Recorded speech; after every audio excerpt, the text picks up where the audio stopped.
ये है full test 7। इसका पहला प्रश्न है, स्पर्धापवर्जन नियम किसके द्वारा दिया गया था? डार्विन, गॉसे, लेमार्क या इनमें से कोई नहीं? ये दिया गया था गॉसे द्वारा। कहता क्या है? ये कहता है कि एक ही संसाधन की दो भिन्न भिन्न स्पीसीज या निकटतम जो प्रजातियां हैं वो स्पर्धा कर रही हो तो अनंत काल तक एक साथ नहीं रह सकती। जो स्पर्धिक रूप से घटिया जाती होगी वो अंततः विलुप्त हो जाएगी। तो ये डार्विन के सर्वाइवल ऑफ द फिटेस्ट सिद्धांत जैसा ही लगता है, लेकिन उसके आगे का सिद्धांत है वो ज्यादा स्पेसिफिक है। फिर अगला प्रश्न है, निम्नलिखित में से किस क्षेत्र को फलों की कृषि के लिए विश्व का फलोद्यान कहा जाता है? तो यह भूमध्य सागरीय क्षेत्र को कहा जाता है। फिर क्या है? तीसरा, निम्नलिखित कथनों पर विचार कीजिए। कौन कौन से कथन है? पहला कह रहा है प्रेरी के घास के मैदान रेड इंडियन का निवास स्थल रहा है। अच्छा, ये तो सत्य कथन है। दूसरा क्या है? सारा रेगिस्तान 11 देशों से घिरा हुआ है। ये भी सही है। तो इसका सी सही होगा, एक और दो दोनों सही है। ठीक। चौथा प्रश्न है, मनाली लेह राजमार्ग के संदर्भ में निम्नलिखित कथनों पर विचार कीजिए।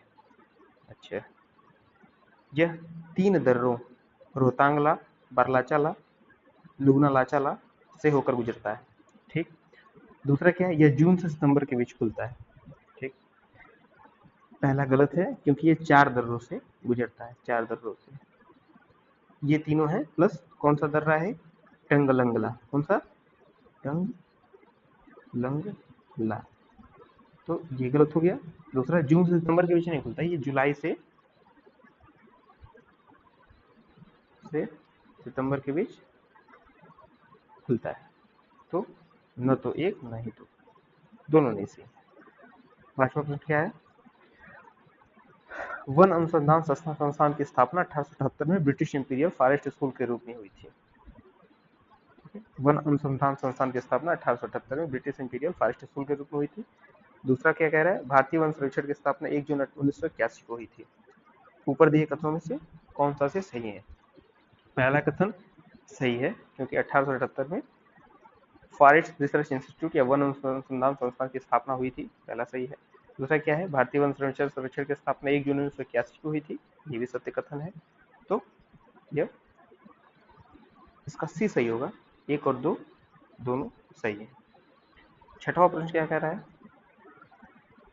राष्ट्रीय बागवानी मिशन के संदर्भ में निम्नलिखित कथनों पर विचार कीजिए। बागवानी उत्पादन में वृद्धि और पोषण सुरक्षा में सुधार के लिए 2005-06 में शुरू की गई एक केंद्रीय प्रायोजित योजना है। ये सत्य कथन है। दूसरा क्या कह रहा है? उत्तर पूर्व के 8 राज्यों को छोड़कर सभी राज्यों और केंद्र शासित प्रदेशों को इस मिशन के अंतर्गत लाया गया है। यह गलत कथन है। क्यों? क्योंकि ये उत्तर पूर्व के 8 राज्यों के साथ साथ बाकी पहाड़ी राज्य जैसे हिमाचल प्रदेश, जम्मू कश्मीर, उत्तराखंड, इनको भी छोड़ के बाकी राज्यों को इस मिशन के अंतर्गत लाया गया है। तो दूसरा गलत है, पहला सही, तो केवल ए इसका उत्तर होगा। अगला प्रश्न है, राष्ट्रीय वन्यजीव बोर्ड का पदेन अध्यक्ष कौन होता है? प्रधानमंत्री। राष्ट्रीय वन्यजीव बोर्ड का पदेन अध्यक्ष होता है प्रधानमंत्री। फिर Bombay natural history society BNHS का मुख्यालय कहाँ है? बीएनएचएस का मुख्यालय है मुंबई में। भारत में सबसे बड़ा गैर लाभकारी संगठन कौन सा है? इसके अलग अलग उत्तर हर जगह मिलते हैं, लेकिन दिए गए संगठनों में से सुलभ इंटरनेशनल सबसे बड़ा गैर लाभकारी संगठन है। अगला प्रश्न है, स्टॉकहोम सम्मेलन जो कि 1972 में आयोजित किया गया था स्वीडन में। निम्नलिखित कथनों पर विचार कीजिए। प्रत्येक वर्ष 5 जून को विश्व पर्यावरण दिवस मनाने की घोषणा इस सम्मेलन में हुई थी। सही है। इस सम्मेलन में संयुक्त राष्ट्र पर्यावरण की स्थापना हुई थी, यूएनईपी की स्थापना इसमें हुई थी। ये भी सही है क्योंकि 1972 में ही जून में यूएनईपी की स्थापना हुई थी। तो इसका ये पहला और दूसरा दोनों कथन सही होंगे, एक और दो दोनों। फिर अगला प्रश्न है, रिच टू रिफ पहल किसकी है? रिच टू रिफ पहल, तो यह पहल है आईयूसीएन की। करती क्या है पहल? इसका ये अप्रोच है, ये अप्रोच है managing water from source to sea. जल को उसके उद्गम स्थान से लेके समुद्र तक मिलने तक ये पूरी प्रक्रिया को मैनेज करने के का जो अप्रोच है वो है रिच टू रिफ अप्रोच, जो कि आईयूसीएन द्वारा दिया गया है। फिर बैगा जनजाति का संबंध किससे है? तो बैगा जनजाति का संबंध मध्य प्रदेश से है। यह उसके पूर्व के जिलों सतपुड़ा, बालाघाट, मंडला, डिंडोरी इत्यादि जिलों में पाई जाती है बैगा जनजाति। यूएनआरईडीडी किसके द्वारा शुरू किया गया? यूएनआरईडीडी शुरू किया गया था इनमें से कोई नहीं, ठीक है, क्योंकि ये या एक से अधिक यूएनईपी, एफएओ, यूएनडीपी तीनों द्वारा मिलकर शुरू किया गया था 2008 में। ध्यान रखना है, यूएनआरईडीडी, यूएनईपी, एफएओ, यूएनडीपी तीनों ने मिलकर इसकी शुरुआत की थी। अगला प्रश्न क्या है? तालानुमा संवाद ये संदर्भ में निम्नलिखित कथनों पर विचार कीजिए। एक किस्म की कबीलाई बैठक है, पहला जो कथन है, तो ये सत्य है। दूसरा क्या कहता है? इसकी खास बात यह है कि इसमें अपना पक्ष रखने का तरीका कहानी सुनाने जैसा सरीखा होता है। हाँ, ये भी सही है। तो तालानुमा संवाद के संदर्भ में दोनों कथन सही है। अगला प्रश्न है, निम्नलिखित कथनों पर विचार कीजिए। अनुच्छेद 47 के अनुसार राज्य कृषि और पशुपालन को आधुनिक और वैज्ञानिक प्रणालियों से संगठित करने का प्रयास करेगा। यह अनुच्छेद 47 कहता है, क्या ये सत्य है? चलिए दूसरा भी पढ़ लेते हैं तब तक।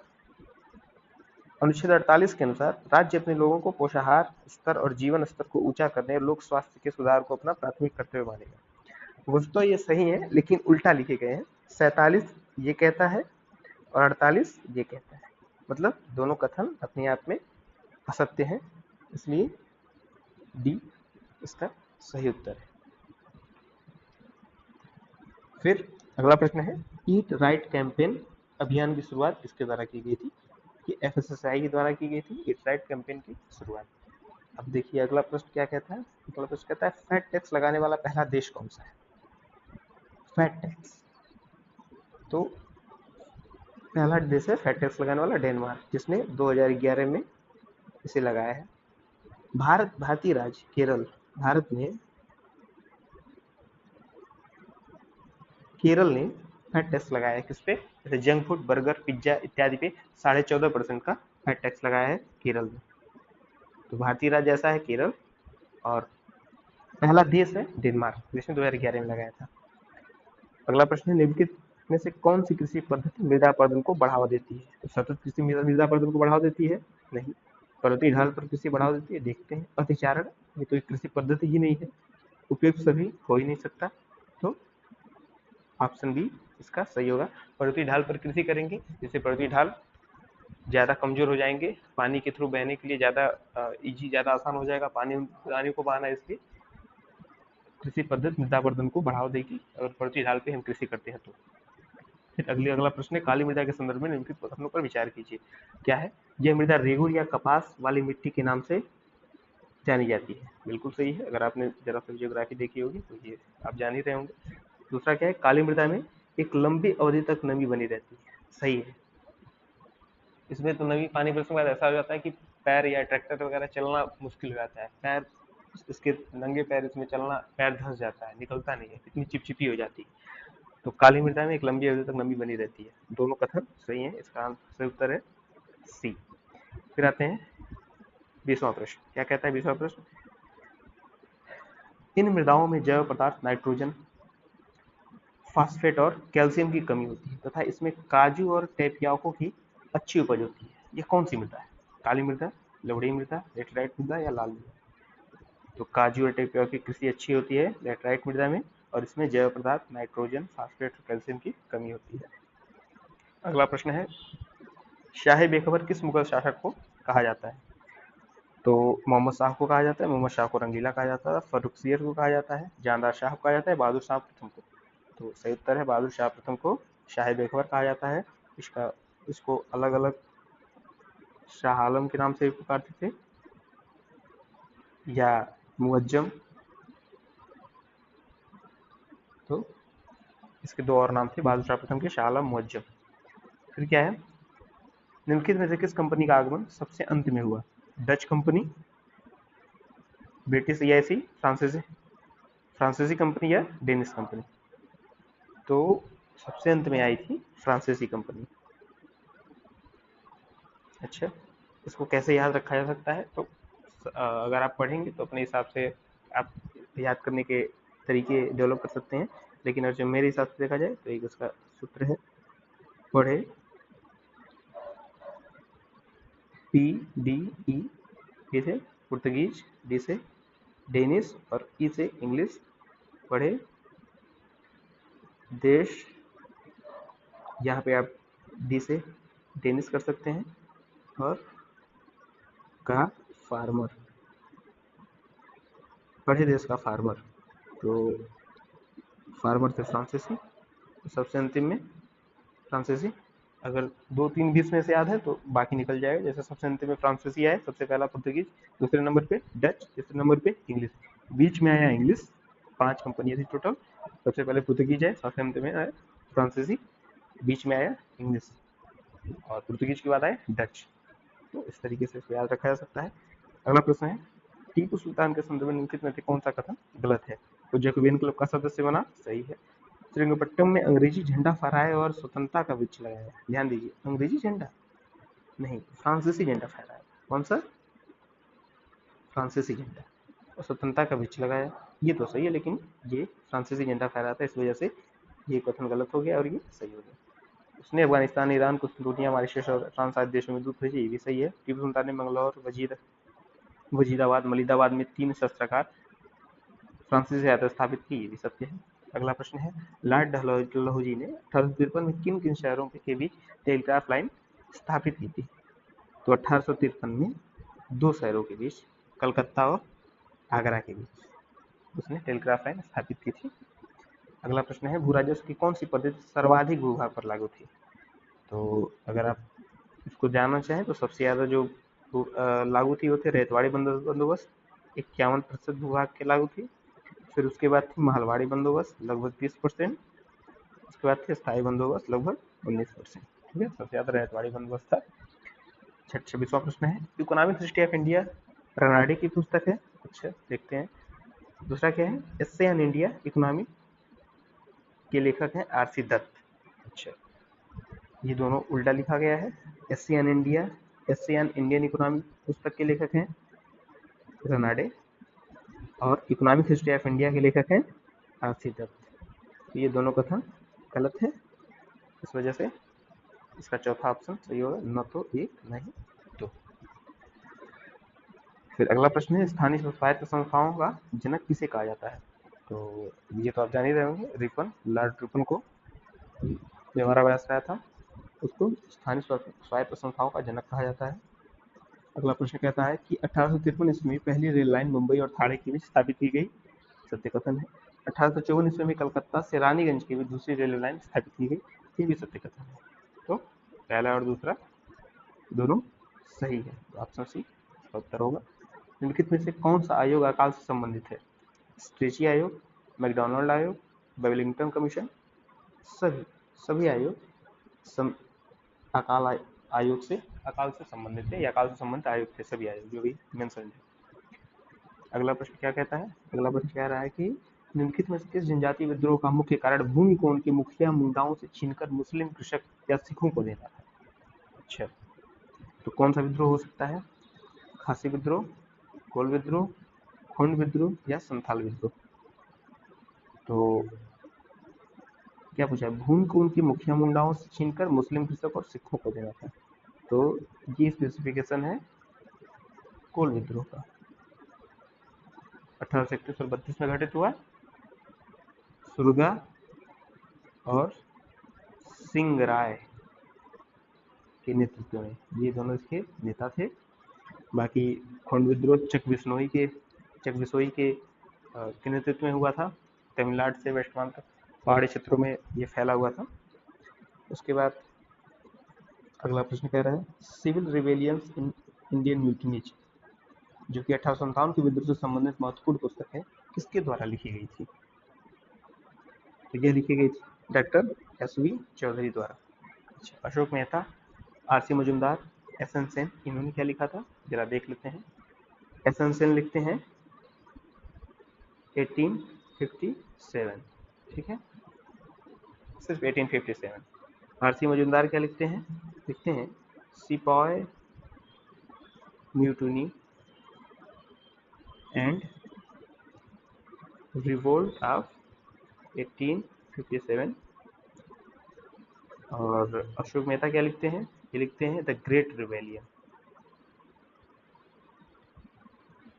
Great rebellion. ठीक है, स्पष्ट नहीं होगा, ध्यान से सुनिए, समझ में आ जाएगा, इतना कठिन नहीं है। अगला प्रश्न क्या कहता है?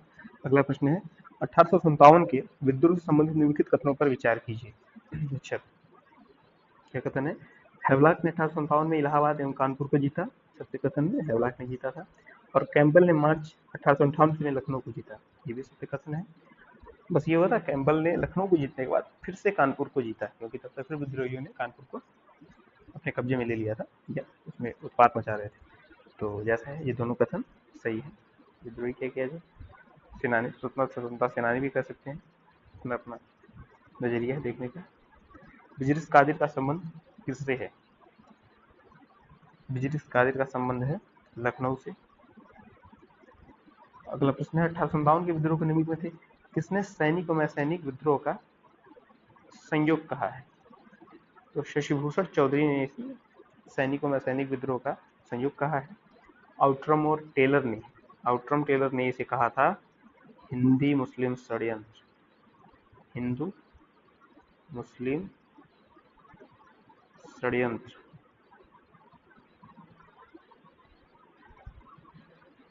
होम्स ने क्या कहा था? होम्स ने कहा था बर्बरता एवं सभ्यता, बर्बरता एवं सभ्यता के बीच युद्ध, कि हम लोग बर्बर थे, विद्रोही भारतीय लोग, और ये लोग सभ्य थे, अपने देश से आके यहाँ पे राज कर रहे थे, लोग सभ्य थे, हम लोग बर्बर थे, हम लोग राज नहीं कर रहे थे बेचारे। ठीक है, तो होम्स साहब कहते हैं कि बर्बरता एवं सभ्यता के बीच युद्ध है। एलारीच कहते थे धर्मांधों एवं ईसाइयों के विरुद्ध युद्ध, एलारीच कहते थे धर्मांधों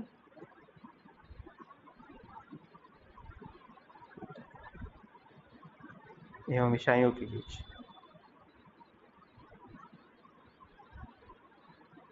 कुछ नहीं है, एलारीच कहते थे धर्मांधों एवं ईसाइयों के विरुद्ध युद्ध हुआ, जो 1857 का विद्रोह था। सबका अपना अपना कहना था। होम्स अलग कहते थे, आउटरम टेलर अलग कहते थे, एलारीच अलग कहते थे। ठीक है, और सबका अपना पक्ष था।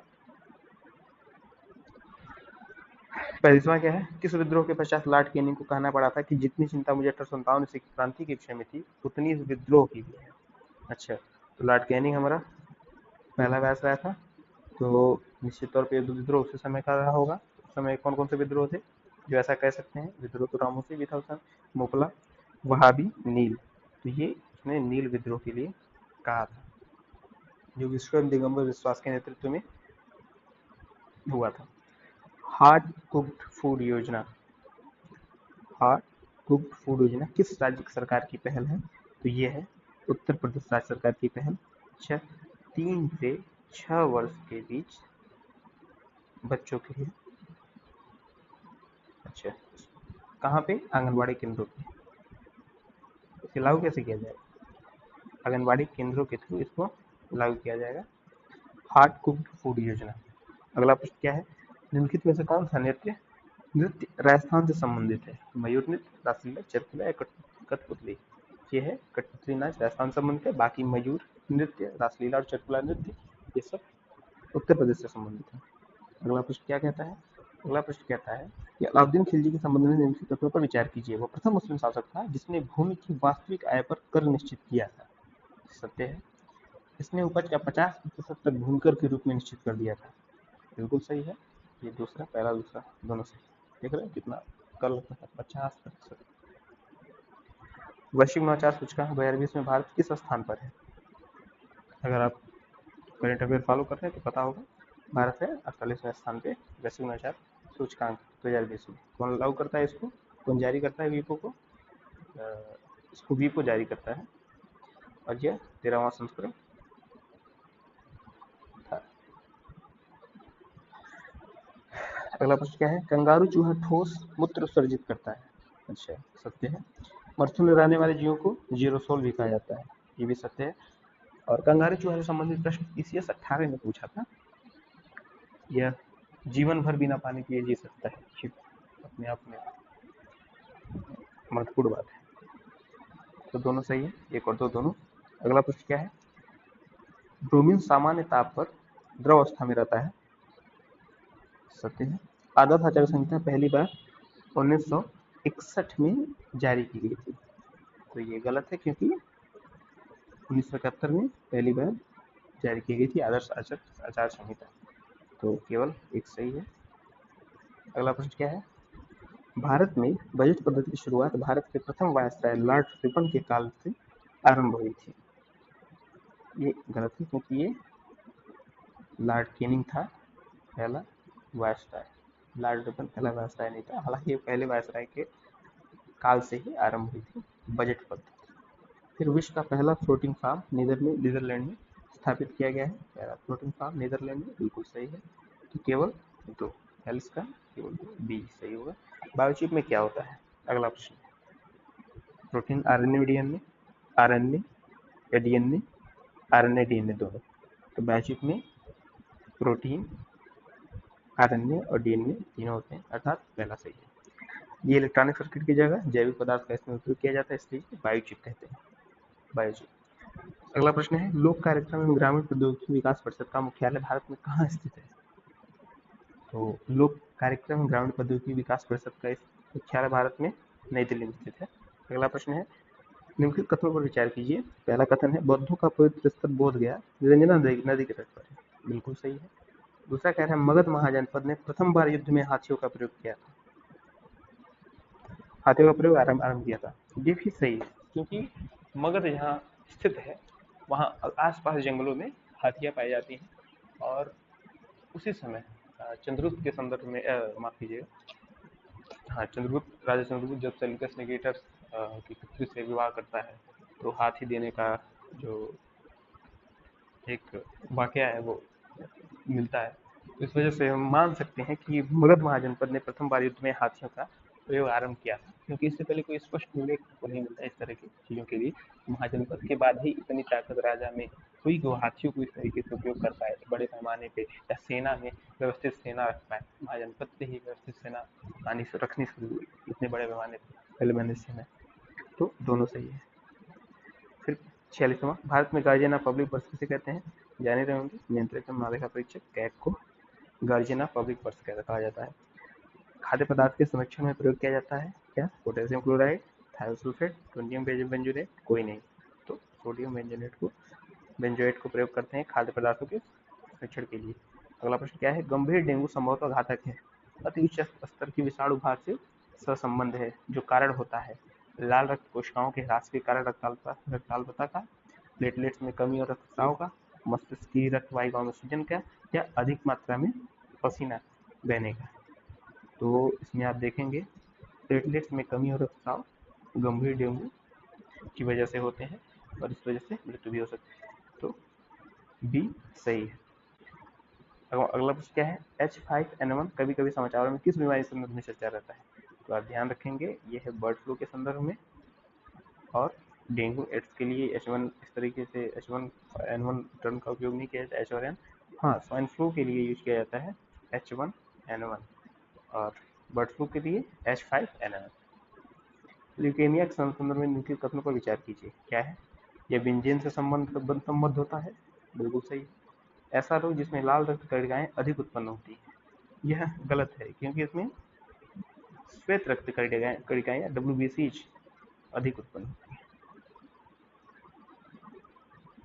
तो इसका क्या सही है? इसका केवल एक सही है, इसलिए ये आंसर होगा।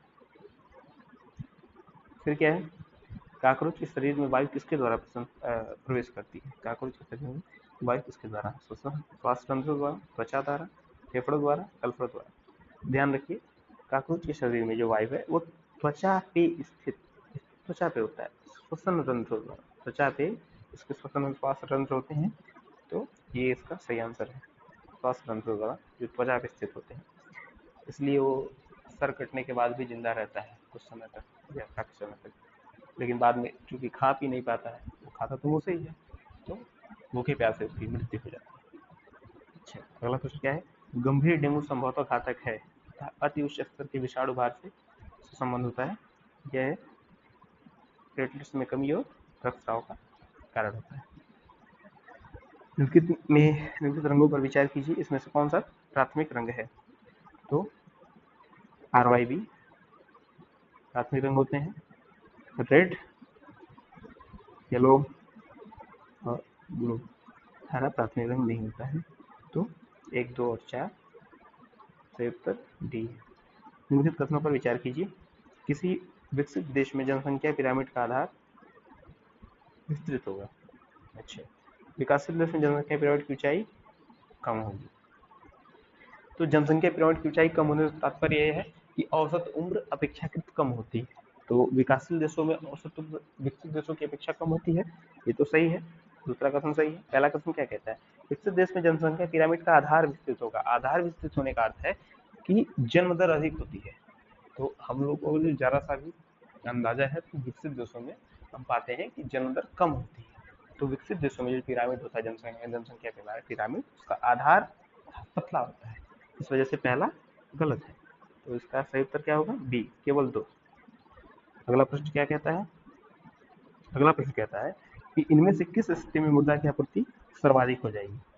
पहला है यदि राजस्व घाटे को हिनार्थ प्रबंधन से संतुलित किया जाए। हिनार्थ प्रबंधन क्या है? घाटे की वित्तीय व्यवस्था, ठीक है, या नोट छापकर जो घाटे की पूर्ति करते हैं उसे हिनार्थ प्रबंधन कहते हैं। दूसरा क्या है? यदि प्राथमिक घाटे का हिनार्थ प्रबंधन से संतुलित किया जाए। तीसरा क्या है? यदि बचती घाटे को हिनार्थ प्रबंधन से संतुलित किया जाए। चौथा कहता है यदि राजकोषीय घाटे को हिनार्थ प्रबंधन से संतुलित किया जाए। तो इन सभी घाटों में राजकोषीय घाटा सबसे बड़ा होता है। इस वजह से अगर राजकोषीय घाटे की वित्त व्यवस्था नोट छापकर पूर्ति की जाए राजकोषीय घाटे की, तो सबसे ज्यादा नोट बाजार में आएंगे। इस वजह से मुद्रा की आपूर्ति सर्वाधिक हो जाएगी। अतः डी कथन सही है। फिर अगला प्रश्न क्या कहता है? कहता है प्रभावी राजस्व घाटे के संबंध में निम्नलिखित में से कौन सा कथन सत्य है? क्या कहता है? इसमें कौन सा कथन सत्य है? पहला देखते हैं, यह राजस्व घाटा तथा पूंजी संपत्तियों के सृजन के लिए दिए गए अनुदान का अंतर है। सत्य है, बिल्कुल सही है। इसका प्रमुख उद्देश्य राजस्व खाते में संरचनात्मक असंतुलनों को व्यक्त करना है। ये भी सही है। तो पहला और दूसरा दोनों सही हो गए। और ये प्रभावी राजस्व घाटों को 2011-12 से केंद्रीय बजट से शुरू कर दिया गया था। इससे ज्यादा स्पष्टता मिलती है देखने में कि पैसा कहाँ खर्च हो रहा है, कहाँ जा रहा है। अगला प्रश्न बहुत प्यारा सा प्रश्न है। स्फीति कर या इन्फ्लेशन टैक्स। इन्फ्लेशन टैक्स क्या है या स्फीति कर क्या है? पहला क्या है? ये छद्म कर। छद्म मतलब छिपा हुआ कर है। अच्छा, देख लेते हैं। दूसरा क्या है? यह लोगों की वास्तविक आय को कम कर देता है। वास्तविक आय को कम कर देता है। वैसे इन्फ्लेशन टैक्स होता क्या, पहले समझ लेते हैं। पहली सी बात है, इन्फ्लेशन टैक्स कोई टैक्स नहीं होता जो सरकार लगा रही है कि हम लगा दिए, इतना % टैक्स है आप दीजिए। नहीं, इन्फ्लेशन टैक्स वो होता है कि मुद्रास्फीति की वजह से या इन्फ्लेशन की वजह से जो कैश की वैल्यू अपने आप कम हो जाती है। तो जितनी वैल्यू कम हो जाती है वही मान लेते हैं कि टैक्स है। ठीक है, जैसे मान लीजिए कि अभी 21 में आप 100 रुपया लिए, बचाया कि हम अगले साल 100 रुपये में ये खरीदेंगे, लेकिन अगले साल प्रोडक्ट की कीमत 104 रुपये हो गई, मुद्रास्फीति इन्फ्लेशन महंगा हो गया। तो आप जो 100 रुपये बचाए वो 104 रुपये फिर भी आप अफोर्ड नहीं कर पाएंगे। तो जो कमी हुई है आपके कैश में रखे रखे, वो होती है, उसे बोलते हैं इन्फ्लेशन टैक्स। ठीक है, the cash you save today will be worth less tomorrow, इसे कहते हैं इन्फ्लेशन टैक्स। तो ये छद्म कर है, छिपा हुआ। बिल्कुल ये छिपा हुआ है, डायरेक्ट तो लगता नहीं है, छिपा हुआ है, सत्य है। ये लोगों की वास्तविक आय को कम कर देता है, ये भी सत्य है। इस वजह से ये दोनों सही होंगे, 1 और 2 दोनों। अगला प्रश्न है, निम्नलिखित को सुमेलित कीजिए। भारतीय औद्योगिक वित्त निगम, तो ये 1948। ठीक है। भारतीय औद्योगिक ऋणादान और निवेश निगम, ये 1955। फिर औद्योगिक और वित्तीय पुनर्निर्माण बोर्ड, ये 1987। फिर यूनिट ट्रस्ट ऑफ इंडिया, ये है 1964। तो ए का 2, ए का 2, अच्छा, बी का 1, बी का 1, अतः डी सही। 60वां क्या कहता है? अटल पेंशन योजना के संबंध में निम्नलिखित प्रश्नों पर विचार कीजिए। यह स्वाभिमान योजना को प्रतिस्थापित करेगी, देख लेते हैं। दूसरा क्या है? सरकार प्रथम 5 वर्षों के लिए बीमा राशि का 90% योगदान करेगी। देखिए, ये स्वाभिमान योजना को नहीं, स्वावलंबन योजना को प्रतिस्थापित करेगी। ठीक है, इसलिए गलत कथन है पहला। दूसरा, यह प्रथम 5 वर्षों के लिए बीमा राशि का 50% योगदान करेगी, इसलिए दूसरा भी गलत है। तो न तो एक, नहीं डी, नहीं दो। अगला क्या है, अंतर्राष्ट्रीय मुद्रा कोष या आईएमएफ का प्रमुख कार्य क्या है? क्या ये विकासशील देशों के लिए निवेश ऋणों की वित्तीय व्यवस्था करता है, या निजी क्षेत्र हेतु विश्व बैंक के ऋण उधारदाता शाखा के रूप में काम करता है, या सदस्य देशों के भुगतान संतुलन संबंधी समस्याओं के समाधान में सहायता करता है, या बैंक की अंतर्राष्ट्रीय जमा राशियों का प्रबंधन करता है? बस ये सही है, सदस्य देशों के भुगतान संतुलन संबंधी समस्याओं के समाधान में सहायता करता है। अगला प्रश्न क्या है, अम्ल लाल लिटमस को नीला कर देता है जबकि क्षार नीले लिटमस को लाल कर देता है। तो ये उल्टा लिखा हुआ है, जो अम्ल होता है वह नीले लिटमस को लाल करता है, और जो क्षार होता है वह लाल लिटमस को नीला करता है, इसलिए ये गलत है। दूसरा क्या है, अम्ल स्वाद में खट्टा होता है और क्षार स्वाद में तीखा कड़वा होता है, ये सही है। तो दूसरा प्रश्न, दूसरा ऑप्शन बी, केवल 2 है वो सही है। 63वां क्वेश्चन क्या कह रहा है, राष्ट्रीय नदी संरक्षण निदेशालय भारत सरकार के किस मंत्रालय के अंतर्गत आता है? यह है जल शक्ति मंत्रालय अंतर्गत। अगला प्रश्न क्या कह रहा है, लाफर वक्र या लाफर कर्व यह क्या प्रदर्शित करता है? पर्यावरणीय निगमन में आर्थिक विकास के मध्य संबंध को, या कर दरों सरकारी आय के मध्य संबंध को, आय वितरण में असमानता को, या बेरोजगारी दर मुद्रास्फीति के मध्य संबंध को? यह कर दरों में सरकारी आय के मध्य संबंध को दर्शाता है। कैसे दर्शाता है देख लेते हैं जल्दी से। ये एक्स वाई एक्सिस हो गया, ये टैक्स रेट, ये टैक्स रेवेन्यू, लाफर कर्व ऐसे आता है। आप रेट बढ़ाते जाते हैं, आपका रेवेन्यू बढ़ता जाता है। रेट बढ़ा रहे हैं, रेवेन्यू आप रेट बढ़ा रहे हैं, रेवेन्यू बढ़ रहा है। देखिए बढ़ रहा है, लेकिन एक एक समय तक जब आप रेट बहुत ज़्यादा बढ़ा देंगे तो लोग कर चोरी करने लगेंगे, इस वजह से रेवेन्यू आपका फिर घटने लगेगा। यही है लाफर कर्व या लाफर वक्र, ये कर दरों में सरकारी आय के मध्य संबंध को दर्शाता है। अगला क्या है, चक्रवाती वर्षा के संपन्न होने का कारण होता है? एडियाबेटिक तापीय परिवर्तन पहला। दूसरा क्या था, दो विपरीत स्वभाव की वायु राशि के विसरण से उत्पन्न शीतलन। तीसरा, अवरोधों द्वारा वायु का बलवतारोहण। चौथा, धरातल के सुमन द्वारा उत्पन्न तापीय धाराएं। तो इसका सही उत्तर है दो विपरीत स्वभाव की वायु राशि के विसरण से उत्पन्न शीतलन, जिसके कारण वाताग्र या फ्रंट का निर्माण हो जाता है और गर्म वायु ऊपर उठ जाती है, शीतल वायु नीचे रह जाती है, इससे शीतलन होता है। यह चक्रवाती वर्षा का कारण होता है। इसके अंदर कौन सी ठंडी धारा है? Florida, Brazil, Oyashio, Sushma. तो ओयाशियो की धारा ठंडी धारा है जो जापान के पास बहती है, और जो भूमध्य रेखा की तरफ से आती है उसे क्यूरोशियो बोलते हैं, क्यूरोशियो धारा। ओयाशियो और क्यूरोशियो मिलती है जापान के पास। ठीक है, फिर आता है जर्मनी का रूर प्रदेश किस लिए प्रसिद्ध है? जर्मनी का रूर प्रदेश कोयले के भंडारण के लिए प्रसिद्ध है। बरीद मुआलिक में से किस विभाग का अध्यक्ष था? बरीद मुआलिक गुप्तचर विभाग का अध्यक्ष रहा है। अगला प्रश्न कहता है, निम्नलिखित राष्ट्रीय उद्यानों में से किस एक की जलवायु उष्णकटिबंधीय से उपोष्ण, शीतोष्ण और उत्तरी ध्रुव में परिवर्तित होती रहती है? क्या कंचनजंगा की, नामदफा की, नंदा देवी की, या नीवरा राष्ट्रीय पार्क की? तो ये नामदफा राष्ट्रीय पार्क जो कि अरुणाचल में है।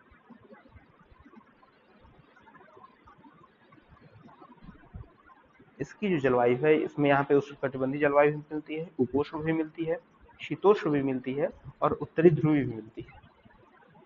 ये बहुत रोचक है। ये नामदफा राष्ट्रीय पार्क अरुणाचल में पाया जाता है। अगला प्रश्न क्या कहता है, अगला प्रश्न कह रहा है, लोकसभा का अधिवेशन गठित करने हेतु गणपूर्ति कोरम कितना है? तो पहला है सदन के सदस्यों की कुल संख्या का तीसरा भाग, सदन के सदस्यों की कुल संख्या का चौथा भाग, सदस्यों की कुल संख्या का 10वां भाग, या 6वां भाग? उत्तर 80, 10वां भाग। उत्तर प्रदेश में हथनीकुंड परियोजना किस नदी पर स्थित है? हथनीकुंड परियोजना उत्तर प्रदेश में यमुना नदी पर स्थित है। मुख्य रूप से परियोजना जो है यमुनानगर हरियाणा में स्थित है, लेकिन इसकी सीमाएं जो है उत्तर प्रदेश, हिमाचल प्रदेश, उत्तराखंड से भी लगती हैं, और ये हथनीकुंड बैराज जो है वहीं से जल छोड़ने पे यमुना में बाढ़ जैसी स्थिति उत्पन्न हो जाती है। फिर अगला प्रश्न क्या है, उत्तर प्रदेश के किस जिले में परमाणु विद्युत केंद्र स्थापित किया गया है? तो नरौरा में है, जो कि बुलंदशहर में स्थित है। भाबर पेटी पाई जाती है, कहाँ पाई जाती है? पश्चिमी घाट में, हिमालय के गिरिपादी क्षेत्र में, तटीय उड़ीसा में, छोटा नागपुर पठार में। हिमालय के गिरिपादी क्षेत्र में भाबर पेटी पाई जाती है और इसमें छोटे छोटे कंकड़ या छोटे बड़े कंकड़ होते हैं, जहाँ यहीं पे आके नदियां विलुप्त भी हो जाती हैं, जो कि तराई में पुनः निकलती हैं। इसलिए हिमालय के गिरिबादी क्षेत्र में भाबर पेटी पाई जाती है। अगला प्रश्न क्या कहता है, ली हावरे बैंक, बैंक मतलब किनारा, ली हावरे बैंक एक मत्स्य तट है, कहाँ पे? उत्तरी अंध महासागर तट पे, या उत्तरी अटलांटिक में, दूसरा दक्षिण अटलांटिक में, तीसरा उत्तरी प्रशांत में, या चौथा दक्षिणी प्रशांत में। तो ली हावरे बैंक है उत्तरी अंध महासागर तट पे। अगला प्रश्न है, निम्नलिखित में से उत्तर प्रदेश का सबसे बड़ा वन्यजीव अभयारण्य कौन सा है? तो उत्तर प्रदेश का सबसे बड़ा वन्यजीव अभयारण्य है हस्तिनापुर, जो कि मेरठ गाजियाबाद इत्यादि में फैला हुआ है। फिर अगला प्रश्न है, द ऑपरेशन ग्रीन परियोजना का उत्तर प्रदेश में शुभारंभ कब हुआ था? द ऑपरेशन ग्रीन परियोजना का उत्तर प्रदेश में शुभारंभ हुआ था 2001 में। हालांकि ऑपरेशन ग्रीन एक और आया है यूनियन बजट 2018-19 में, वो अलग है, ये अलग है, इसको दिमाग में जरूर रखिएगा। अगला प्रश्न है, भारत में सबसे बड़ा जहाज तोड़ने का यार्ड गुजरात में कहाँ स्थित है? अलंग में, अलंग में स्थित है गुजरात के। स्वामी हरदास प्रसिद्ध हैं किसके लिए? कजरी, ध्रुपद, ख्याल या ठुमरी, किस गायन के लिए? ध्रुपद गायन के लिए स्वामी हरदास प्रसिद्ध हैं, जो कि तानसेन के गुरु भी माने जाते हैं। निम्नलिखित में से कौन सा सही सुमेलित है? माफ कीजिएगा। पहला कोल्लेरी झील आंध्र प्रदेश, सही है। दीपार झील अरुणाचल प्रदेश, देखा जाएगा। लोकटक झील मणिपुर, सही है। चिल्का झील उड़ीसा, सही है। तो दीपार झील असम में, इसलिए ये गलत है, गुजरात में सही। उत्तर प्रदेश का सबसे छोटा वन्यजीव विहार है रानीपुर वन्यजीव विहार, महावीर स्वामी वन्यजीव विहार, पथरनिया घाट वन्यजीव विहार, चंद्रप्रभा वन्यजीव विहार। तो उसका सही उत्तर है ऑप्शन बी, महावीर स्वामी वन्यजीव विहार ललितपुर सबसे छोटा वन्यजीव विहार है उत्तर प्रदेश का। अगला प्रश्न क्या कहता है, जलप्रपातों को सही सुमेलित करना है। इसमें से युग्म में से कौन सा सही सुमेलित है? देखा जाए, जोग नर्मदा नदी पे है, नहीं, गलत है। क्यों? शरावती नदी पे जोग है, शरावती नदी पे। अगला चित्रकूट, ये है इंद्रावती नदी पे। कपिलधारा, ये तो है नर्मदा नदी पे। अच्छा, तो शिव समुद्रम कावेरी, ये सत्य है। अगला प्रश्न क्या कहता है, मेडिसिन फ्रॉम द स्काई किस राज्य सरकार की एक पायलट परियोजना है? तो medicine from the sky Telangana सरकार की एक पायलट परियोजना है। इसको तेलंगाना सरकार WEF और हेल्थ नेट ग्लोबल तथा नीति आयोग के सहयोग से चलाया जा रहा है। इसमें करना क्या होता है, इसमें होता ये है कि ड्रोन की सहायता से मेडिसिन, वैक्सीन, ब्लड इत्यादि को रिमोट एरियाज में, जहाँ पे जाना आसान नहीं है, तेजी से डिलीवरी के लिए उपयोग किया जाता है। ड्रोन की सहायता से ये महत्वपूर्ण चीजें को डिलीवर किया जाता है। तो मेडिसिन फ्रॉम द स्काई परियोजना ये है तेलंगाना सरकार की। फिर भारतीय जीवन बीमा निगम की स्थापना कब हुई थी? 1956 में।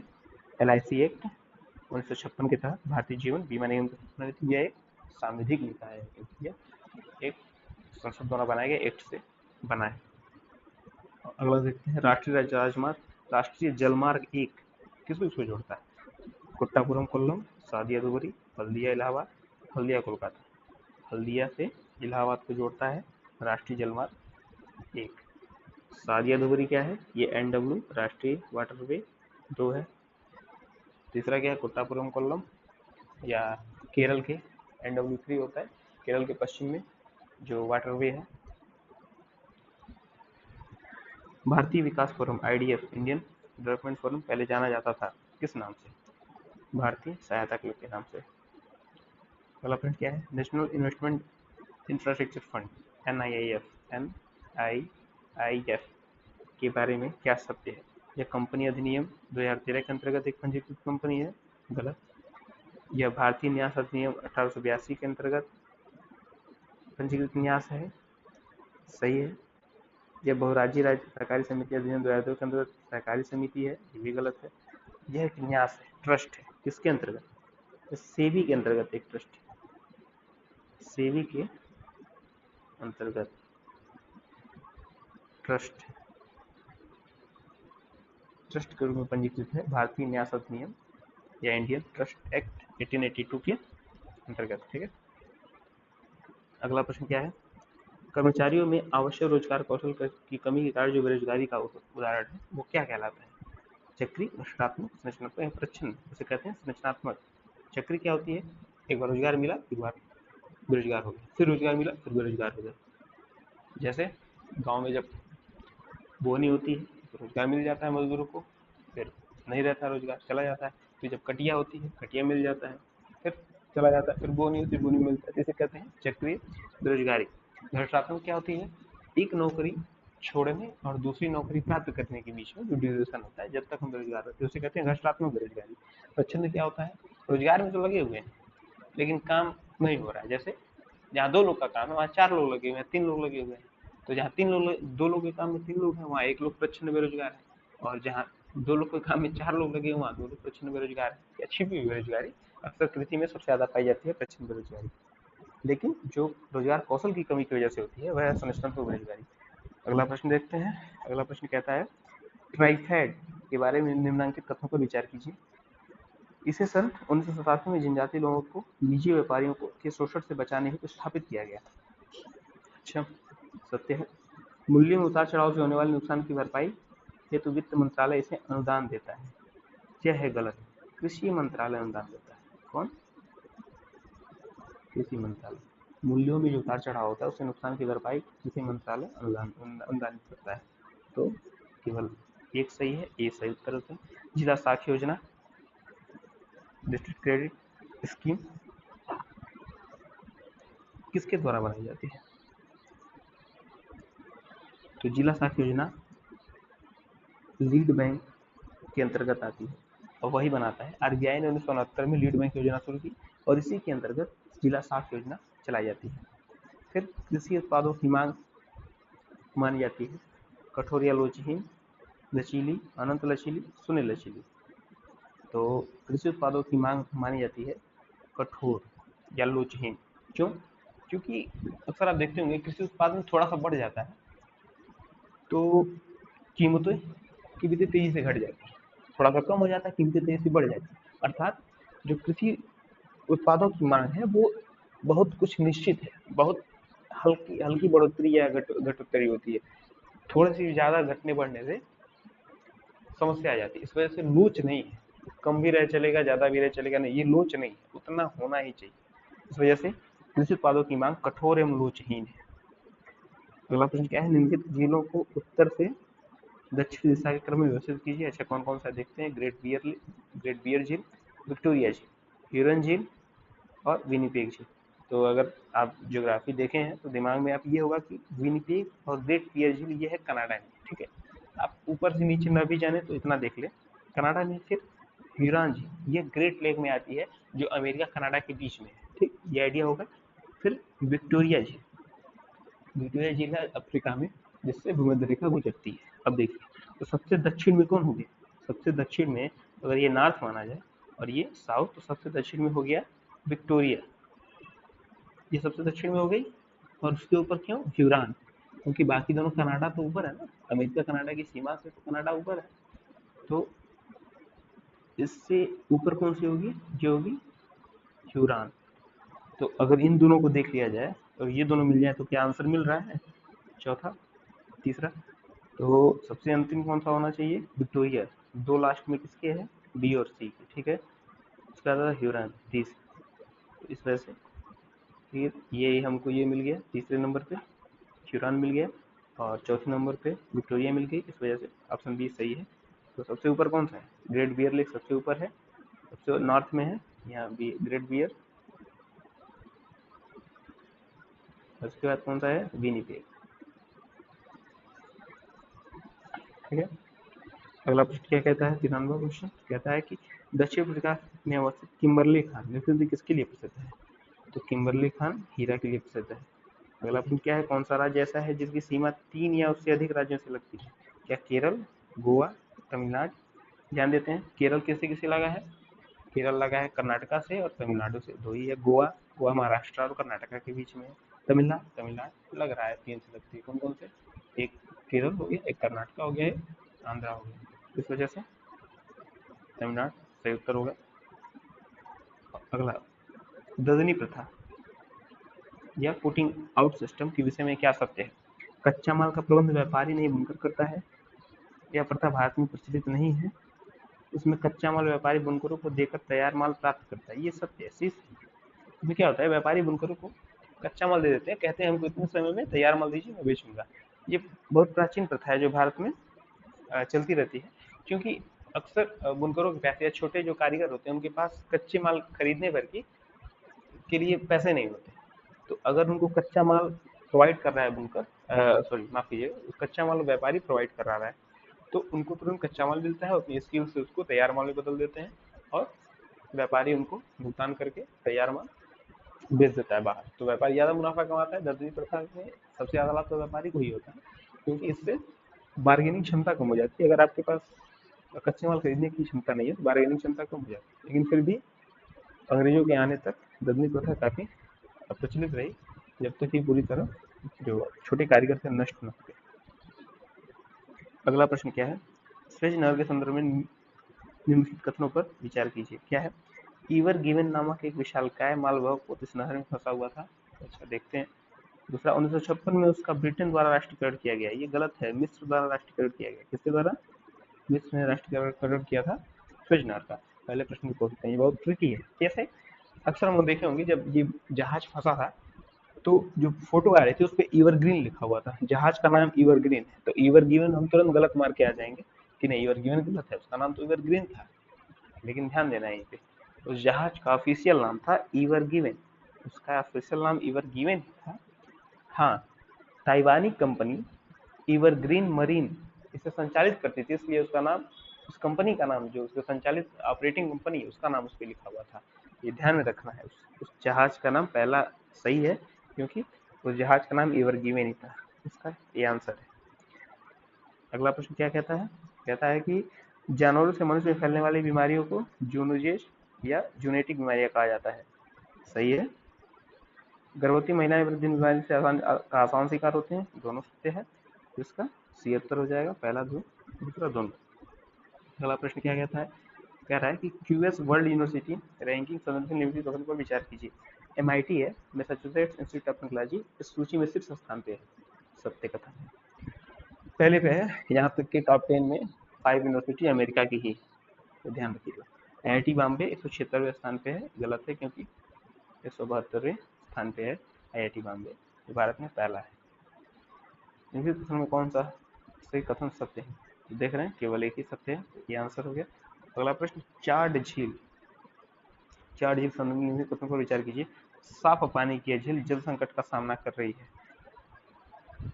निश्चित तौर पर इस तरह के प्रश्न आए तो अगर कोई भी झील देखिए ये कह रहा है कि ये झील जल संकट का सामना कर रही है, तो आप मान लीजिए ये सत्य ही होगा, क्योंकि लगभग हर जगह ग्लोबल वार्मिंग या बाकी कारणों की, जलवायु परिवर्तन की वजह से ऐसी समस्याएं आ रही हैं कि जो झील है वो जल संकट का सामना कर रही है। अगर वो ग्लेशियर वाले क्षेत्र में नहीं है, क्योंकि ग्लेशियर ज्यादा पिघल रहे हैं तो झील में पानी तो ज्यादा आ जाएगा, लेकिन बाद में वो सूखेगा। जो ग्लेशियर वाले क्षेत्र में है वहां पे सूखे की दिक्कत ज्यादा है। तो चार्ट झील अफ्रीका में इस तरह के ग्लेशियर है नहीं जनरली, तो चार्ट वाले इलाके में सारा रेगिस्तान नीचे की बात है। तो पहला कथन सही है। दूसरा, इस झील का विस्तार अफ्रीकी महाद्वीप के 3 देशों नाइजीरिया, नाइजर और चाड में है। अच्छा,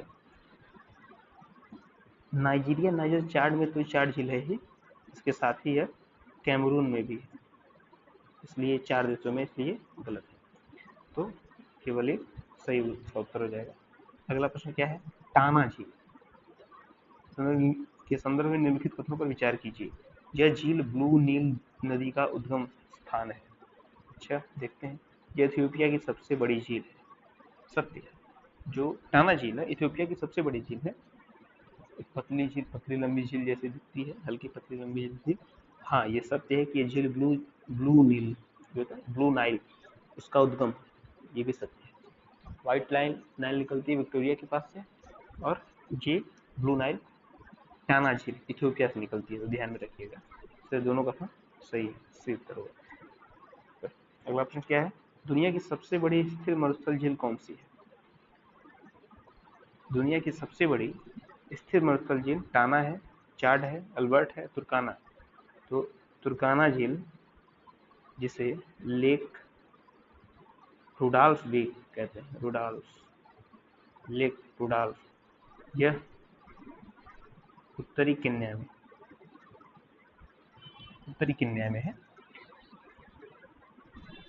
इसे सही सबसे बड़ी स्थिर, परमानेंट, स्थिर मतलब परमानेंट मरुस्थलीय झील है तुर्काना झील, जो कि उत्तरी केन्या में स्थित है। इसकी और क्या खासियत है, यह वर्ल्ड लार्जेस्ट एल्केलाइन लेक है। ध्यान दीजिए, वर्ल्ड लार्जेस्ट अल्कलाइन लेक है ये। पहला क्या है, सबसे बड़ी स्थिर या परमानेंट मरुस्थल झील है, सबसे बड़ी स्थिर मरुस्थलीय झील है। दूसरा क्या है, विश्व की सबसे बड़ी एल्कलाइन या क्षारीय लेक है। अच्छा, और फिर क्या है, सेकेंड डीपेस्ट, फर्स्ट डीपेस्ट कौन है, बैकाल झील सबसे गहरी है, तो सेकेंड डीपेस्ट है तुर्काना झील। काफी टाइटल है इसके साथ, ध्यान दीजिएगा, second deepest, world largest alkaline lake. और इसमें जरा ये ध्यान देना है कि सैलिनिटी और एल्केलाइन, एल्केलाइन हो रहा है और सैलाइन हो रहा है, दोनों अलग अलग चीजें। एल्केलाइन क्या होता है, सैलाइन क्या, सैलाइन मतलब उस वाटर में साल्ट की प्रेजेंस कितनी, कंसंट्रेशन कितना है साल्ट का। ठीक है, 1 लीटर वाटर लिए तो उसमें साल्ट की प्रेजेंस कितनी है, ये होती है सैलिनिटी। कि एल्केलाइन या क्षारीयता क्या होती है, क्षारीयता ये होती है कि वह वाटर एसिड को न्यूट्रलाइज करने की क्षमता उस वाटर में कितनी है। तो सबसे एल्केलाइन वाटर अलग होता है और सैलाइन वाटर अलग होता है, ये ध्यान रखिएगा। सैलिनिटी आती है कार्बोनेट, बाइकार्बोनेट, हाइड्रोक्साइड इत्यादि की वजह से। ठीक है, अगला प्रश्न पे आ जाते हैं। क्या कह रहा है अगला प्रश्न, निम्नलिखित कथनों पर विचार कीजिए। टंगानिका झील दुनिया की सबसे लंबी झील है। अच्छा, माफ कीजिएगा, एक गलत इंफॉर्मेशन दिए थे, तुर्काना झील सबसे गहरी झील नहीं है, टंगानिका झील दुनिया की सबसे लंबी झील है और सेकेंड डीपेस्ट झील है। सेकेंड डीपेस्ट झील है टंगानिका। पहली कौन सी है, बैकाल, दूसरी है टंगानिका झील, और ये दुनिया की सबसे लंबी झील है, ये सत्य कथन है। टंगानिका झील दुनिया की सबसे लंबी झील है, पूर्वी भ्रंश घाटी में। विक्टोरिया झील अफ्रीका महाद्वीप की सबसे बड़ी झील है। अच्छा, सत्य कथन है। और विश्व की तीसरी सबसे बड़ी मीठे पानी की झील है विक्टोरिया झील। एक अच्छी बात यह है कि विक्टोरिया झील अफ्रीका की एकमात्र एक ऐसी मीठे पानी की झील है जो महान भ्रंश घाटी, जो पूर्व में महान भ्रंश घाटी है अफ्रीका के, उसमें स्थित नहीं है विक्टोरिया झील। जबकि बहुत आसान प्रश्न होने वाला है, अगर ऐसा प्रश्न पूछ लिया जाए तो हम लोग जनरली सही मार के आ जाएंगे, लेकिन विक्टोरिया झील पूर्वी भ्रंश घाटी में स्थित झील नहीं है। तो इसका पहला और दूसरा दोनों सही है, उत्तर सी हो जाएगा। फिर आते हैं, निम्नलिखित में से भारत का एकमात्र शहर कौन सा है जिसे 2020 tree city of the world के रूप में मान्यता मिली है? तो हैदराबाद है, जिसे 2020 tree city of the world के रूप में मान्यता मिली है। ये अर्बन डे फाउंडेशन और UNFAO, food and agriculture organization द्वारा इसे जारी किया जाता है। अगला प्रश्न क्या है, संघ राज्य क्षेत्र दिल्ली, पुडुचेरी, जम्मू कश्मीर में चुनी हुई सरकारें हैं। क्या चुनी सरकारें हैं यहाँ पे? हाँ, सत्य है। वर्तमान भारत में 8 संघ राज्य क्षेत्र हैं, बिल्कुल सही है। तो सी उत्तर है, 1 और 2 दोनों सही है। अगला प्रश्न क्या कहता है, धौलीगंगा के संदर्भ में निम्नलिखित कथनों पर विचार कीजिए। धौलीगंगा का उद्गम वसुंधरा काल से हुआ है, सत्य है। ऋषिगंगा नदी रैनी नामक स्थान पर धौलीगंगा में आकर मिलती है, ये भी सत्य है। तो इसका सी आंसर हो जाएगा, 1 और 2 2। अगला प्रश्न क्या कहता है, शेयर स्वैप से तात्पर्य है कि एक कंपनी एक दूसरे का अधिग्रहण करती है और अधिग्रहित इकाई के लिए भुगतान करने के लिए अपने स्टॉक का उपयोग करती है। अच्छा, दूसरा देखते हैं, अल्पकालिक कार्यशील पूंजी प्राप्त करने के लिए अपने शेयर का उपयोग करती है। तीसरा, अब कंपनी अपना शेयर शुरू करती है। चौथा, इनमें से कोई नहीं। इसका सबसे अच्छा जो एक्सप्लेनेशन है वो है ए, एक कंपनी एक दूसरे का अधिग्रहण करती है और अधिग्रहित इकाई के लिए भुगतान करने के लिए अपने स्टॉक का उपयोग करती है। इसे शेयर स्वैप कहते हैं। अगला प्रश्न है, अंतर्राष्ट्रीय निपटान बैंक का मुख्य कार्य क्या है? इसे बैंक ऑफ इंटरनेशनल सेटलमेंट ये कहते हैं। इसका मुख्य कार्य क्या है? सस्ते ऋण के लिए एक बैंक है, यूरोपीय निवेश के लिए एक बैंक है, वित्तीय मध्यस्थता के लिए बैंक है, केंद्रीय बैंकों के लिए बैंक है। यह केंद्रीय बैंकों के लिए बैंक है। इसका मुख्यालय है बेसल। ध्यान में आ रहा हो आप लोगों को, बेसल स्विट्जरलैंड। ठीक है, बैंक ऑफ इंटरनेशनल सेटलमेंट या BIS बोलते हैं, BIS। अगला प्रश्न क्या है? RBI के बारे में क्या सत्य है? RBI गैर विधिक संस्था है। गलत है, क्योंकि RBI एक्ट 1934 के तहत गठित है। नोट न्यूनतम कोष व्यवस्था के आधार पर छापे जाते हैं, जिसे 1956 में स्वीकार किया गया। अच्छा, देखते हैं। नोट अनुपातिक कोष व्यवस्था के आधार पर छापे जाते हैं। अच्छा, RBI असीमित नोट छाप सकता है, पहले तो गलती होगा। अनुपातिक कोष व्यवस्था ये नहीं है।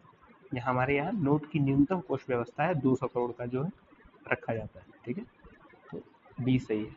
अगला प्रश्न क्या है? भारतीय महिला बैंक तो संबंधित निम्नलिखित कथनों पर विचार कीजिए। क्या है? एक देश, यह देश का पहला बैंक है जो पूरी तरह सरकार के स्वामित्व में है। बिल्कुल सही है, 100% सरकारी शेयर है, सरकारी पूंजी है। देश का पहला बैंक है, पूरी तरह सरकार के स्वामित्व में। एक विशिष्ट रूप से, यह विशिष्ट रूप से महिलाओं के लिए कार्य करता है। ये गलत है, महिला पुरुष ये फोकस करता है महिलाओं, फोकस तो महिलाएं हैं, लेकिन ये बाकी लोग भी यहाँ पे बैंकिंग का कार्य अपना कर सकते हैं। इसमें दूसरा कथन गलत, पहला सही, केवल एक सही। एक क्वेश्चन पीछे छूट गया था, हम लोग का 109 वाला। क्या भारत विश्व बैंक के निम्नलिखित में किस संगठन का सदस्य नहीं है? अंतर्राष्ट्रीय वित्त निगम, इंटरनेशनल फाइनेंशियल कॉर्पोरेशन, इसमें इसका है अंतर्राष्ट्रीय विकास संघ, IDA का इसका है। निवेश विवादों के निपटारे हेतु अंतर्राष्ट्रीय केंद्र, देखते हैं। बहुपक्षीय निवेश प्रत्याभूत एजेंसी, मीगा, तो मीगा का भी है, तो किसका नहीं है? सी, निवेश विवादों के निपटारे हेतु अंतर्राष्ट्रीय केंद्र का सदस्य नहीं है। अगला प्रश्न क्या है कि निम्नलिखित में से कौन सर्वाधिक ऊंचाई पर स्थित है? ओजोन परत, मध्य सीमा, संताप सीमा या क्षोभ सीमा? तो नीचे से देखा जाए तो सबसे नीचे होती है क्षोभ, क्षोभ मंडल नीचे होता है। फिर क्या होता है? संताप। फिर क्या होता है? मध्य मंडल।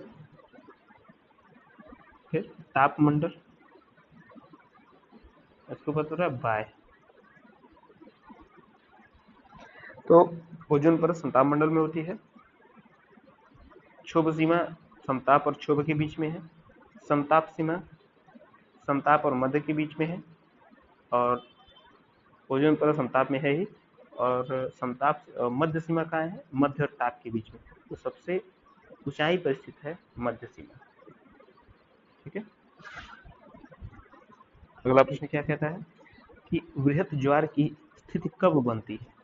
चंद्रमा के पृथ्वी एवं सूर्य के मध्य आ जाने पर। अच्छा, देखते हैं। पृथ्वी के सूर्य एवं चंद्रमा के मध्य आ जाने पर, और पृथ्वी के सूर्य के सामने एवं चंद्रमा के समकोण पर।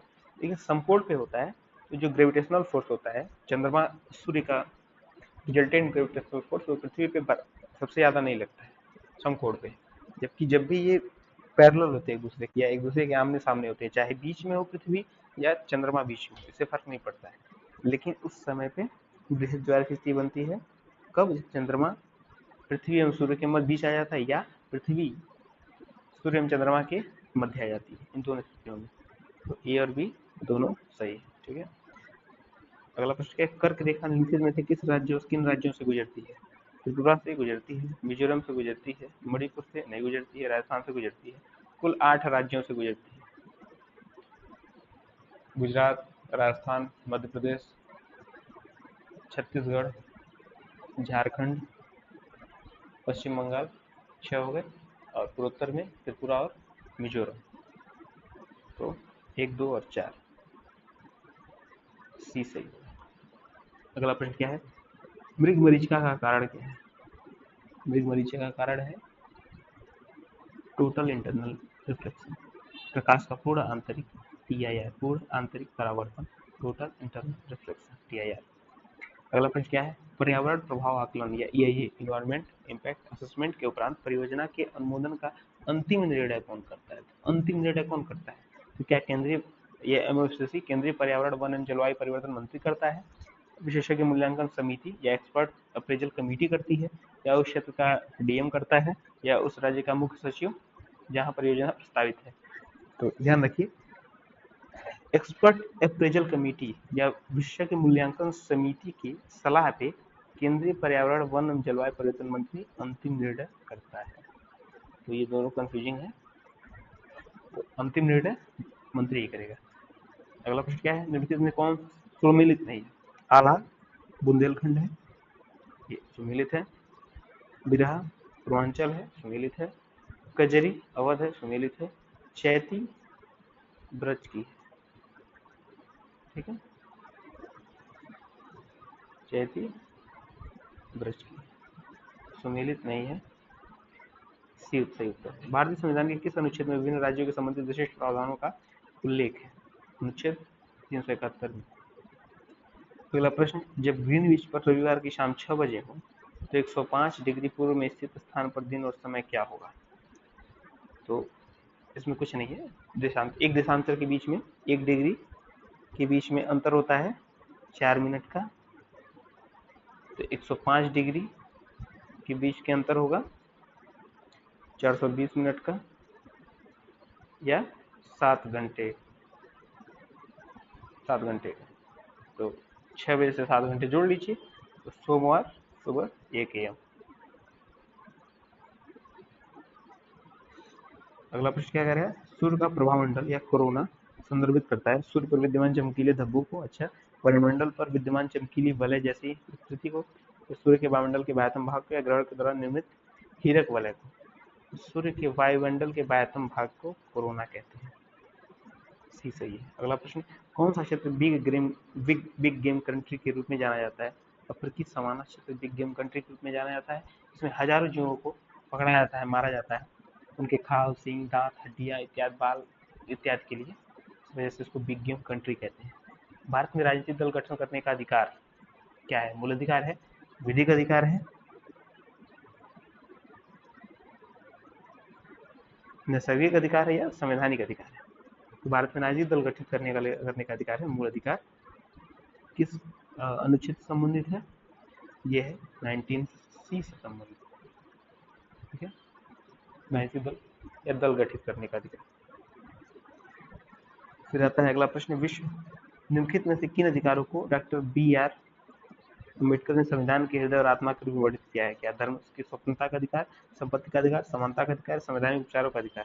तो अम्बेडकर जी ने संवैधानिक उपचारों के अधिकार को संविधान के हृदय और आत्मा के रूप में वर्णित किया था। अगला प्रश्न क्या कहता है, विश्व के तेल व्यापार के लिए महत्वपूर्ण निम्नलिखित जल रेखाओं को पश्चिम से पूर्व के क्रम में व्यवस्थित कीजिए। अच्छा, कौन कौन सा? हार्मुज जल संधि, ये कहाँ है?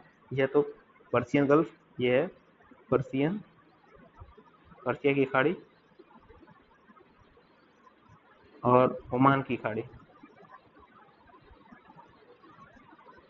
ओमान की खाड़ी को जोड़ता है स्वेज नहर, भूमध्य सागर और लाल सागर को जोड़ रही है बाबल मंदाब, ये लाल सागर और अदन, या अदन की खाड़ी, लाल सागर और अदन की खाड़ी। तो सबसे पश्चिम में होगी स्वेज नहर, सबसे पश्चिम से पूर्व की तरफ ना, सबसे पश्चिम में स्वेज नहर, 2 सबसे पहले होना चाहिए, ठीक है। सबसे बीच में जो है या बाबल मंदाब होगा 2, 3, और सबसे अंत में सबसे पूर्व में होगा हारमुज 2, 3, 1। अगला प्रश्न क्या है, खजुराहो के मंदिरों के संदर्भ में निम्नलिखित तथ्यों पर विचार कीजिए। खजुराहो में हिंदू और जैन दोनों मंदिर हैं, सत्य है। खजुराहो के मंदिर वास्तुकला की नागर शैली का प्रतिनिधित्व करते हैं, ये भी सही है। तो 124 में 1 और 2 दोनों सत्य है। अगला प्रश्न क्या कहता है, अगला कह रहा है कि भारतीय रिजर्व बैंक RBI के संदर्भ में निम्नलिखित कथनों पर विचार कीजिए। क्या कह रहा है, यह वाणिज्यिक बैंकों के लिए अंतिम ऋणदाता, lender of last last resort है, सत्य है। यह केंद्र और राज्य सरकारों दोनों के लिए बैंकर के रूप में काम करता है, ये भी सत्य है। तो इसका सी सही उत्तर है, 1 और 2 दोनों सही। अगला प्रश्न क्या है, कालेश्वरम लिफ्ट सिंचाई परियोजना जो समाचारों में चर्चा में है, निम्नलिखित किस नदी पर बनाई गई है? यह गोदावरी नदी पर बनाई गई है। कालेश्वरम लिफ्ट सिंचाई परियोजना world largest multi stage lift irrigation project है। वर्ल्ड लार्जेस्ट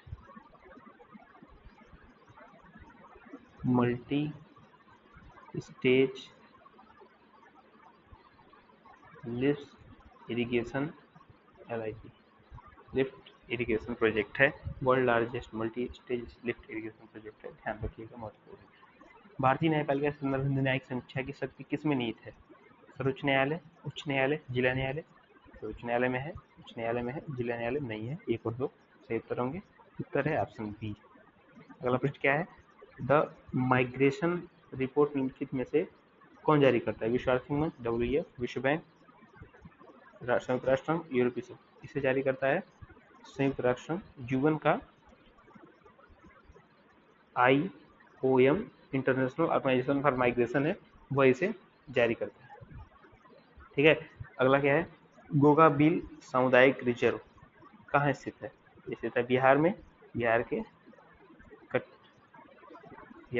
कटिहार में। ठीक है, ये बिहार का 15वां संरक्षित क्षेत्र है। मैगिनाट रेखा थी अमेरिका कनाडा के बीच की सीमा, पूर्वी जर्मनी पोलैंड के बीच की सीमा, भारत और अफगानिस्तान के बीच की सीमा, फ्रांस और जर्मनी के बीच की सीमा। हम जान रहे हैं भारत और अफगानिस्तान के बीच की सीमा डुरंड रेखा बोलते हैं। और मैगिनाट रेखा है क्या है? यह है फ्रांस और जर्मनी के बीच की सीमा। अच्छा, तो पूर्वी जर्मनी और पोलैंड के बीच की सीमा को क्या बोलते हैं? इसको बोलते हैं हिंडनबर्ग रेखा। अच्छा, अमेरिका कनाडा के बीच में इसकी सीमा को इसको बोलते हैं 49 पैरेलल।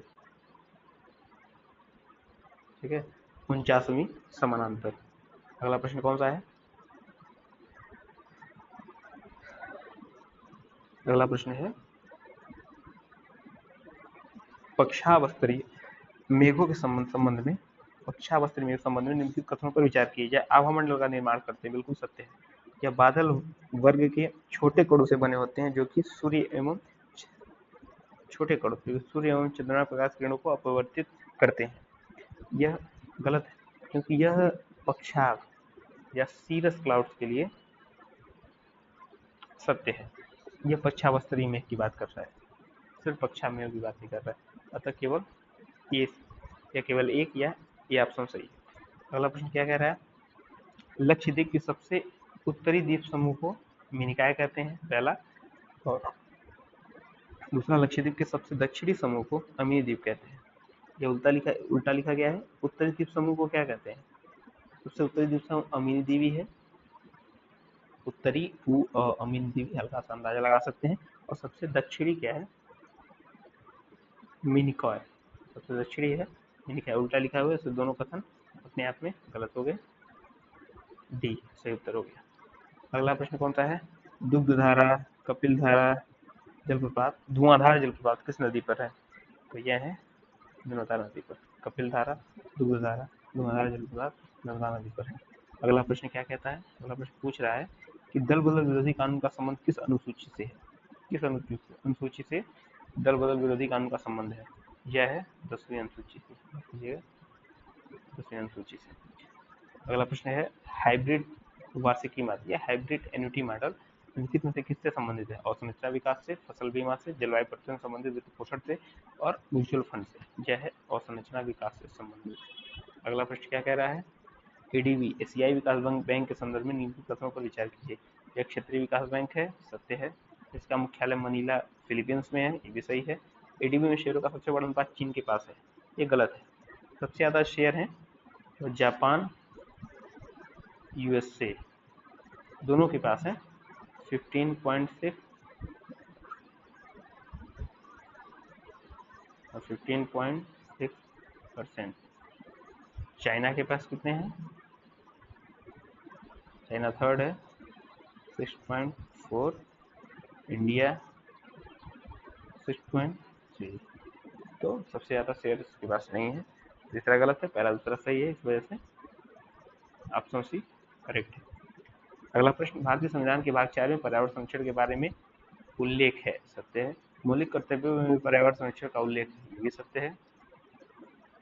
अगला क्या है, स्टॉकहोम संधि कीटनाशकों एवं विषैले रसायनों पर प्रतिबंध लगाती है, ये भी सत्य है। ये सही होगा, 1 2 3 सभी सही है। अगला प्रश्न, सिरोही नेशनल पार्क कहाँ अवस्थित है? सिरोही नेशनल पार्क अवस्थित है मणिपुर में।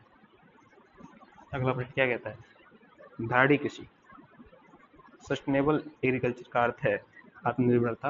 विश्व व्यापार संगठन के मानकों के अंतर्गत कृषि निर्यात का आयात कर करना, भूमि का प्रयोग इस प्रकार करना कि उसकी गुणवत्ता क्षुण बनी रहे। भूमि का प्रयोग इस प्रकार करना उसकी गुणवत्ता क्षुण बनी रहे, ही सस्टेनेबल एग्रीकल्चर या धारणी कृषि का सही एक्सप्लेनेशन है।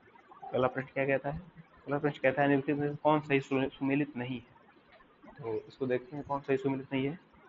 प्रथम विश्व जलवायु सम्मेलन 1979 में हुआ था, सही है। प्रथम पृथ्वी शिखर सम्मेलन में एजेंडा 21 लाया गया था, ये भी सही है। फिर क्या कह रहा है, प्रथम शिखर सम्मेलन +5, तो प्रथम शिखर सम्मेलन 92 में +5 97 में हुआ था, ये भी सही है। कार्बन व्यापार मॉन्ट्रियल प्रोटोकॉल संबंधित है, ये गलत है क्योंकि कार्बन व्यापार क्योटो प्रोटोकॉल से संबंधित है। तो 140 का डी सही उत्तर होगा। अगला प्रश्न क्या कहता है, अगला प्रश्न क्या कहता है, संयुक्त राष्ट्र संघ ने निम्न में से किसे 2011-20 के लिए दशक निर्दिष्ट किया है, या 2011-20 को कौन सा दशक निर्दिष्ट किया है यूएन ने? तो जैव विविधता दशक घोषित किया गया है यूएन द्वारा 11-20 को, और 2021 से 2030 को डिकेड ऑन इकोसिस्टम रिस्टोरेशन घोषित किया। डिकेड ऑन इकोसिस्टम रिस्टोरेशन, ठीक है। अगला प्रश्न कह रहा है, निम्नलिखित में कौन से किसी प्रदेश की जैव विविधता के लिए संकट हो सकते हैं? भूमंडलीय तापन हो सकता है, प्राकृतिक वास का खंडन हो सकता है, विदेशी प्रजातियों का आक्रमण हो सकता है, शाकाहार को नुकसान, ये नहीं होगा, ठीक है। पहला दूसरा तीसरा सही उत्तर होंगे ए। अगला प्रश्न क्या है, रेड डाटा बुक का संबंध है जैव विविधता के बारे में तथ्यों से, विलुप्ति के संकटों से ग्रस्त जीव जंतुओं से, वृक्षारोपण से, तस्करों एवं वन्य प्राणियों के अवैध शिकार से। विलुप्ति के संकट से ग्रस्त जीव जंतुओं से, ऑप्शन बी सही है। अगला प्रश्न क्या कह रहा है, निम्नलिखित में से किसके क्षय होने में सबसे अधिक समय लगेगा? सिगरेट का टुकड़ा, चमड़े का जूता, फोटो फिल्म, प्लास्टिक का थैला। आप इसका कॉमन सेंस से उत्तर दे सकते हैं, प्लास्टिक का थैला सबसे ज्यादा समय लेगा क्षय होने में। अगला प्रश्न क्या है, हरित क्रांति के परिणामों के संबंध में नीचे दिया गया है। आरंभ में केवल गेहूं एवं चावल के उत्पादन में वृद्धि हुई, सही है। उर्वरकों एवं कीटनाशकों का प्रयोग बढ़ा, ये भी सही है। और खाद्यान्न की वस्तुओं की कीमतों में अपेक्षाकृत कमी है, ये भी सत्य है। तो इसका तीनों सही होगा, उपरोक्त सभी डी ऑप्शन करेक्ट है। 146वां क्वेश्चन है, मौद्रिक नीति समिति या एमपीसी मॉनेटरी पॉलिसी कमेटी के संदर्भ में निम्नलिखित कथनों पर विचार कीजिए। यह विधिक निकाय है, यह सत्य है। क्यों सत्य है? क्योंकि वित्त अधिनियम 2016 द्वारा आरबीआई एक्ट 1934 में संशोधन करके एमपीसी को शामिल किया गया था। तो वित्त अधिनियम 2016 द्वारा आरबीआई एक्ट 1934 में संशोधन किया गया था, इससे एमपीसी आया। तो एक यह विधिक निकाय है, बिल्कुल सत्य है। इसकी अध्यक्षता आरबीआई गवर्नर करता है, ये भी सत्य है। और यह आरबीआई की बेंचमार्क ब्याज दरें तय करता है, ये भी सही है। तो इसका उत्तर होगा ए, उपरोक्त सभी। अगला प्रश्न है, निम्नलिखित में से कौन सा पिगोवियन कर का एक उदाहरण है? पिगोवियन कर कौन सा होता है? ऐसा ये कर अत्यधिक सामाजिक पर्यावरणिक लागत उत्पन्न करने वाले संस्थाओं या प्रभाव पर लगाए जाते हैं। पिगोवियन टैक्स, तो डीजल पर कर पर्यावरण प्रदूषण होता है, तो ये होगा सही उत्तर। और कौन कौन से सर पिगोवियन कर हो सकते हैं? तंबाकू